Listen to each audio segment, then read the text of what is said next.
ഏഷ്യയിലെ ഏറ്റവും വലിയ നാവിക അഭ്യാസങ്ങൾക്ക് ഇന്ന് തുടക്കം. 72 രാജ്യങ്ങളിലെ നാവികസേന ഭാഗമാകുന്ന ഇന്റർനാഷണൽ ഫ്ലീറ്റ് റിവ്യൂ ഇന്ന് വിശാഖപട്ടണത്ത് നടക്കും.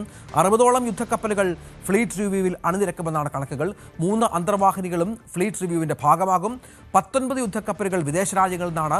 അമേരിക്ക, റഷ്യ, ജർമ്മനി തുടങ്ങിയ രാജ്യങ്ങളുടെ പങ്കാളിത്തവും ശ്രദ്ധേയമാകും. രാഷ്ട്രപതി ദ്രൗപദി മുർമു ഇതിൽ പങ്കെടുത്ത് അഭിവാദ്യം സ്വീകരിക്കും. പാർവതി സത്യദേവൻ തുടരുന്നുണ്ട്. പാർവതി, വലിയ നമുക്കറിയപ്പോൾ AI സമ്മിറ്റ് നടക്കുകയാണ് ഇന്ത്യയിൽ. അത് വലിയ അഭിമാനമാണ് നമുക്ക്. അതിന് തൊട്ടു പിന്നാലെയാണ് ഇപ്പോൾ ഫ്ലീറ്റ് റിവ്യൂവിൽ ലോകത്തെ വിവിധ രാജ്യങ്ങളിൽ നിന്നുള്ള യുദ്ധക്കപ്പലടക്കം പങ്കെടുക്കുന്നത്. എന്തൊക്കെയാണ് വിവരങ്ങൾ? രജിത്, ഫ്ലീറ്റ് റിവ്യൂവിന് വിശാഖപട്ടണം സജ്ജമാണ്. 72 രാജ്യങ്ങളിൽ നിന്നുള്ള നാവികസേനയുടെ അഭ്യാസങ്ങൾ നമുക്ക് ഫ്ലീറ്റ് റിവ്യൂവിൽ കാണാൻ സാധിക്കും. വിശാഖപട്ടണത്താണ് ഫ്ലീറ്റ് റിവ്യൂ നടക്കുന്നത്. ഏഷ്യയിലെ ഏറ്റവും വലിയ നാവിക അഭ്യാസങ്ങൾക്കാണ് ഇന്ന് വിശാഖപട്ടണം വേദിയാകുന്നത്. 60ഓളം യുദ്ധക്കപ്പലുകൾ ഫ്ലീറ്റ് റിവ്യൂവിൽ അണിനിരക്കും. 3 അന്തർവാഹിനികളും ഇതിന്റെ ഭാഗമാകും. 19 യുദ്ധക്കപ്പലുകൾ വിദേശ രാജ്യങ്ങളിൽ നിന്നാണ് എത്തുന്നത്. ഒപ്പം അമേരിക്ക, റഷ്യ, ജർമ്മനി തുടങ്ങിയ രാജ്യങ്ങളുടെ പങ്കാളിത്തവും ശ്രദ്ധേയമാണ്. രാഷ്ട്രപതി ദ്രൗപദി മുർമു ഫ്ലീറ്റ് റിവ്യൂവിൽ പങ്കെടുത്ത് അഭിവാദ്യം സ്വീകരിക്കും.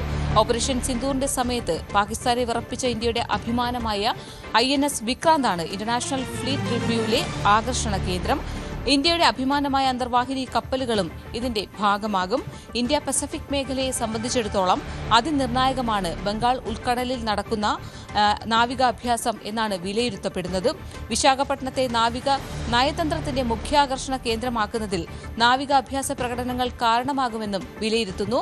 ഇന്റർനാഷണൽ ഫ്ലീറ്റ് റിവ്യൂവിന് പുറമെ ഫ്ലീറ്റ് 2026നും വിശാഖപട്ടണം ഒരുങ്ങിക്കഴിഞ്ഞു. വ്യാഴാഴ്ച പ്രതിരോധ മന്ത്രി രാജ്നാഥ് സിംഗ് മിലാൻ 2026 ഉദ്ഘാടനം ചെയ്യും. വിവിധ രാജ്യത്തലവന്മാർ ഇതിലും പങ്കെടുക്കും. ഇന്റർനാഷണൽ കോൺഫറൻസുകളടക്കം നടക്കുകയും ചെയ്യും. ഏതായാലും ഫ്ലീറ്റ് റിവ്യൂവിനായി ഇന്ന് വിശാഖപട്ടണം സജ്ജമായിട്ടുണ്ട്. രഞ്ജിത്ത്, പാർവതി വിവരങ്ങൾ പങ്കുവച്ചു. കൂടുതൽ വാർത്തകൾക്ക് News 18 Keralam YouTube channel subscribe ചെയ്യുക.